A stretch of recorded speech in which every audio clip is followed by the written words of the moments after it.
Today we're here to dive into the tarot and tap into the energies of December 4th through to the 10th for your personal astrological sign. You know, it's impossible not to be swept away by the magic that begins to fill the air during this time of year. Now, I know December is a month of bustling with holiday preparations, a time when many of us are caught up in the whirlwind of gift wrapping and festive feasts and joyous melodies of our favorite tunes. And amidst all the cheerful chaos, it's crucial to take a moment for ourselves to pause, to reflect on the beautiful energy that surrounds us and within us. As we step into this week, let's carry the spirit of connection and togetherness with us. Whether you're celebrating traditions with loved ones or finding solace in a quiet moment of self-reflection, know that the universe is weaving a tapestry of positive vibrations all around you. I want to take a moment to express my gratitude for each and every one of you.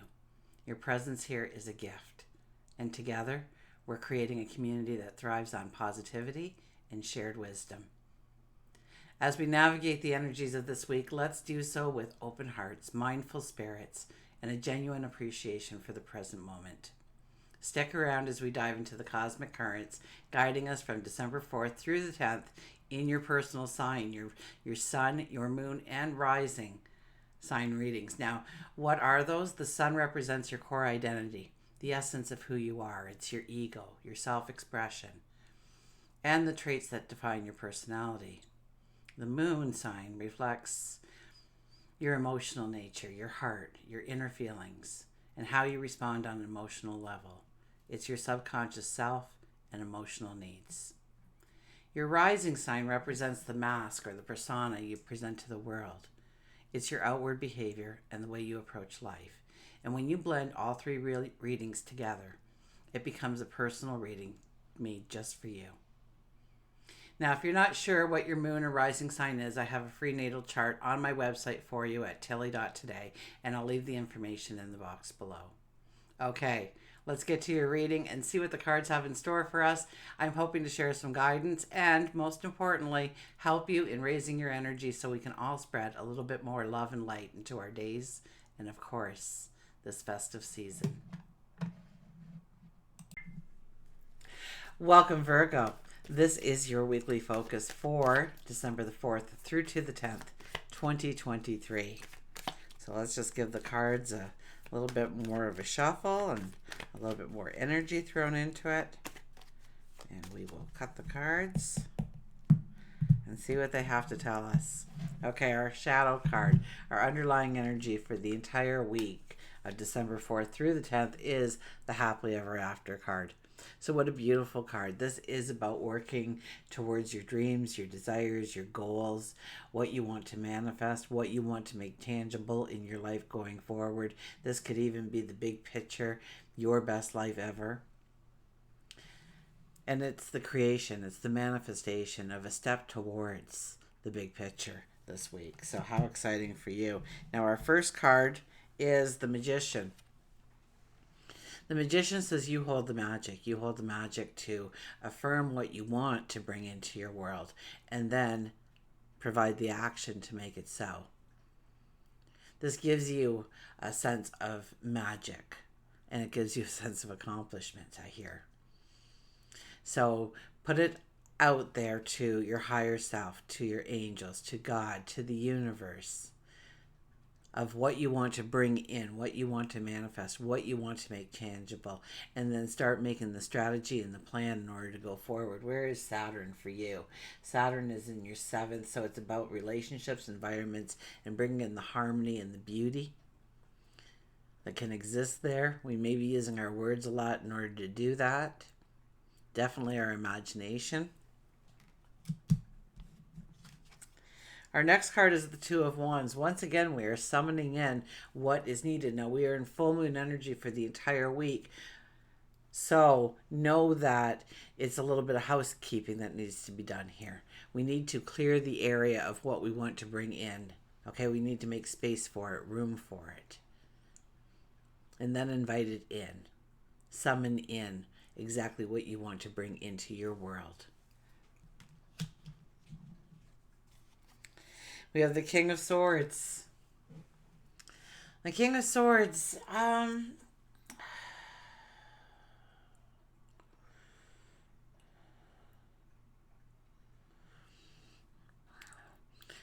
would have to say that this is a time where you feel very strongly about your dreams, your goals, your desires of what you want to manifest, what you want to bring into existence. And I think you're ready to cut away some of the things that burden you, pull you down, weigh you down, allows the negative energy to remain in your life, or the stress held within your body, or the anxiety that you feel in your mind and your heart and your gut. And so this is where we say enough is enough. This needs to go, and I'm going forward.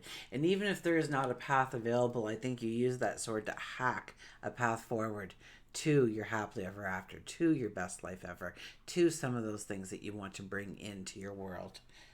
Now, for work and career, we have the Six of Cups.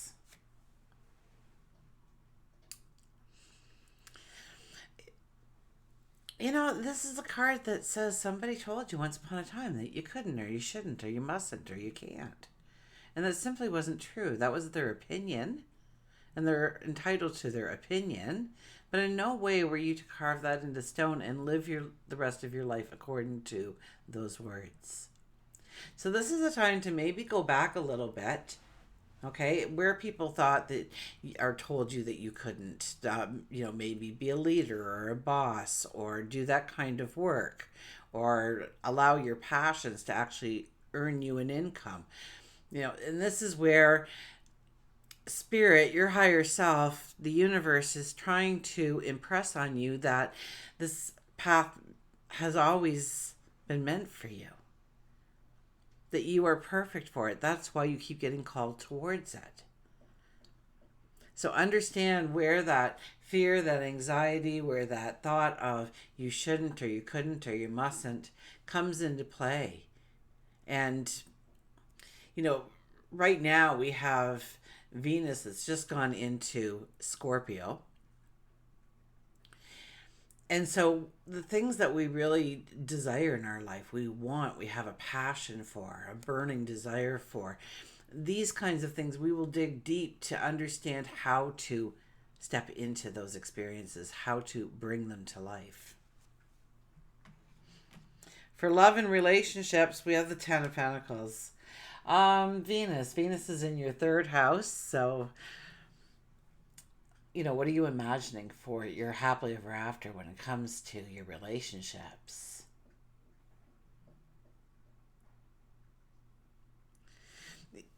There's a lot of chatter. There's a lot of chatter here.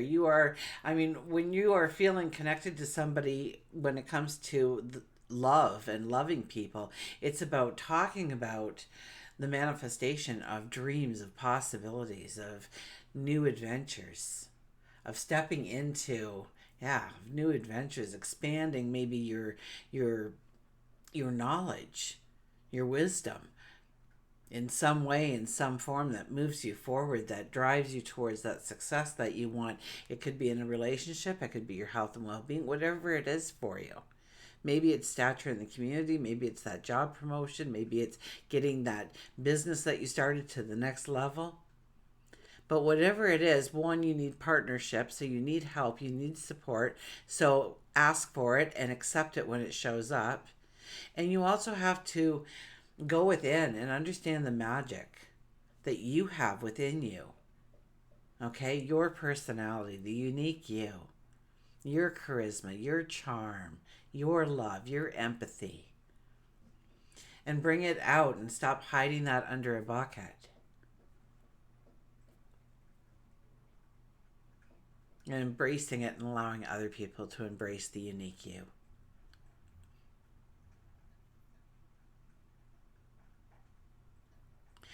This is great success. This is great happiness. This tells me that if there is a relationship that you really want to work on and really want to grow deeper and take it to the next level or beyond, this is a beautiful week in order to have those conversations. And some of them will be deep and intense, and other ones will entice laughter and celebration and love and joy.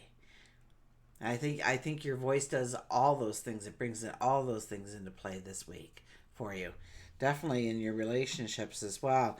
Now, for your spirituality, the Six of Wands. So I would have to say, when you are meditating, or prayerful, or you're sitting just in taking a moment of solitude in the quiet of the moment, when you are reflecting, when you are contemplating, when you're having that conversation with your higher self, your angels, the universe, God, that you talk about the successes that you want to go forward with. And I want you to, yeah, I'm giving you homework. I am. I'm just going to get a little sip here.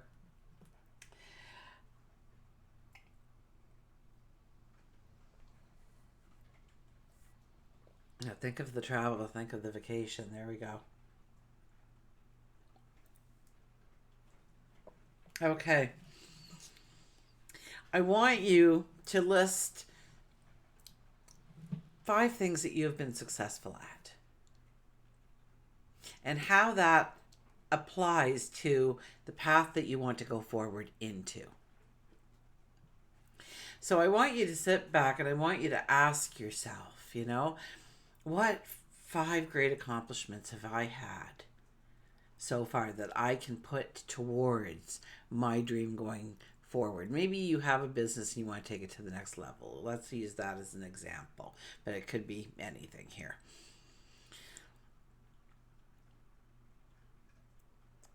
So you've got this business, you've got this baseline. And now we're saying, okay, but I want to bridge it now. I want to make it so that I have ebooks or soft covered books or hard books or filled with information and knowledge based on the theme, the brand that I've put on my business. And how do I go forward doing that? How do I create that? How do I manifest that?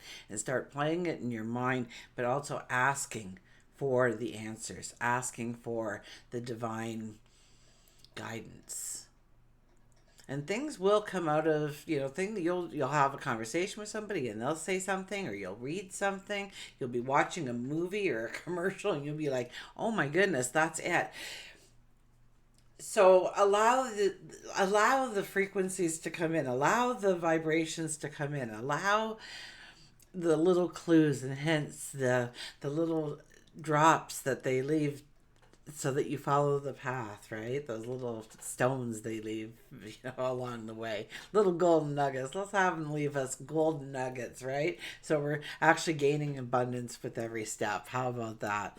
But this is a time to focus on your successes. And so, how have I been successful in the past? Maybe I've learned to deal with people better throughout my life. Maybe now I have a stronger character and a bigger empathy for people, and so I will be more relatable with the one-on-one, and I can open it up that way.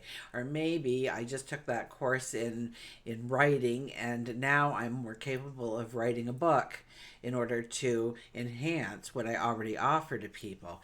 So you look at the things that you've accomplished so far and how it's going to help you go forward in your path. You've got a great support team around you. You have a firm foundation. You have a happy family life. You have, what are the things that you have in your life that tell you that you are prepared to go forward into the future after those new goals, those new dreams, your best life ever. It really is a your best life ever kind of reading for you. And for health and well-being, the Queen of Wands. The Queen of Wands is, well, if you're dealing with some kind of health issue, okay? Knowledge. Knowledge is crucial here. Okay, you cannot make a wise decision regardless of what person is telling you that you need to take this path unless you have some practical knowledge yourself. Okay, so just don't take it on somebody else's word how to improve your health, strengthen your health, fight a disease, whatever it might be for you. Okay.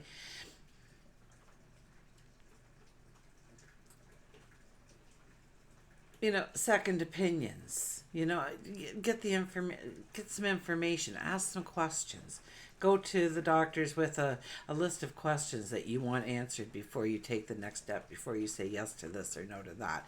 Because ultimately, they are probably giving you the best advice possible, but you have free will and you have the right to make that choice if you agree with that form of treatment or not. Now, if you are feeling well, this is a time to look at your health and well-being. This is a time to say, am I treating myself well? Or do I have some bad habits that I need to curb? Do I need to exercise more? Do I need to get out in nature more? Do I need more time for meditation? Do I need more me time? Do I need more laughter and play? Do I need to get off my butt and do some work?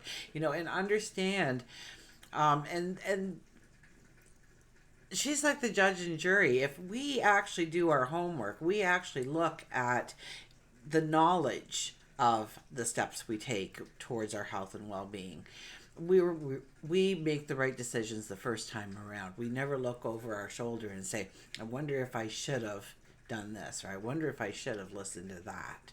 We know beyond a shadow of a doubt because we've done our homework.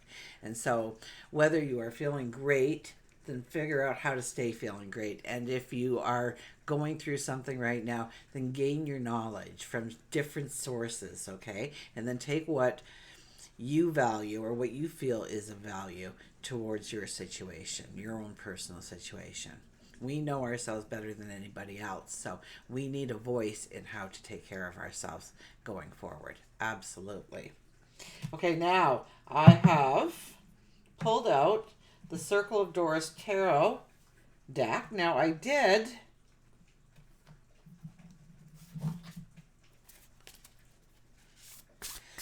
do a video of this because it was gifted to me by the creators, which, I'm very humbled. And it's just a gorgeous deck, and so I thought I'd pull it out for these readings. And we will pull a card. And for you, it's the Death card. It's the 13 energy. So I'm going to hold that up for you. I am going to read from the book because the I don't know how to explain it yet.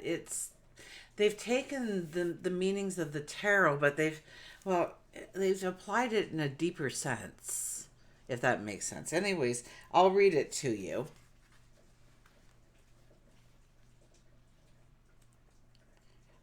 So what are we doing here? We're doing the Death card. My brain is all over the place. Well, there's this to consider and that to consider.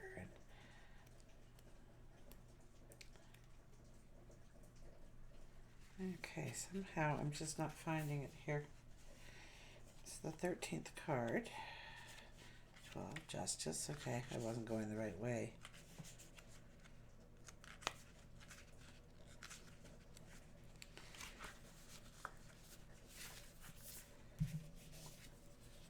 I'm just proving I'm not AI. Okay, so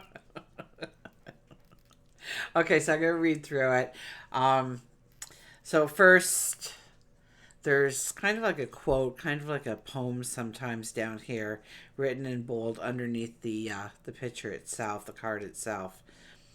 Though you quake and shiver at the sight of me, you will remember our everlasting friendship. My cold, loving hand on your shoulder, we will walk together forever. So let's see what it means. The Death card, let it end so you can begin. This world is a gift that is given to us, but nothing that you know, feel, or become will ever truly belong to you because it all belongs to Death. She watches and holds you through every day and night, and she will take it all back when the time comes. Your ego is a shell of armor that must crumble and grow and crumble again so that the soft, sweet soul within can keep growing. Feel the touch of Death's grace in every passing moment, and let your small and young self die so that your old and wise self can be born and reborn again and again. Will you allow yourself to shatter into nothing and then rise up anew? Can you feel the world breathing us all in and out? Do you trust the wisdom and perfection of life's beloved companion? So our affirmations are, my greatest power is transformation. I am always reinventing myself. And death is as miraculous as birth. So, and yes, we truly have to let go of some of our parts, some of ourself, in order to invite in the new parts of self. You know, if you look at your best life ever, and you see that you have grown, say, a law firm, you became in as a lawyer, or wanting to get into this firm, have a chair, and now you're running the firm. Okay, and you see that as your best life ever. Well, you know that that person doesn't procrastinate. You know that person probably has early mornings and late nights. You know that person gives themselves 110% of the time. So are you doing those things? So maybe you have to work on your procrastination, or you have to work on gaining knowledge, or you have to work on whatever it may be in order for you to succeed. And when we need to do these things, we also need to let a part of ourselves go, right? Let that procrastination go so that the new person can evolve from us, that never procrastinates, that always meets the deadline ahead of schedule, that always shows up early for the meeting. Okay, until we meet again, remember, I do love you.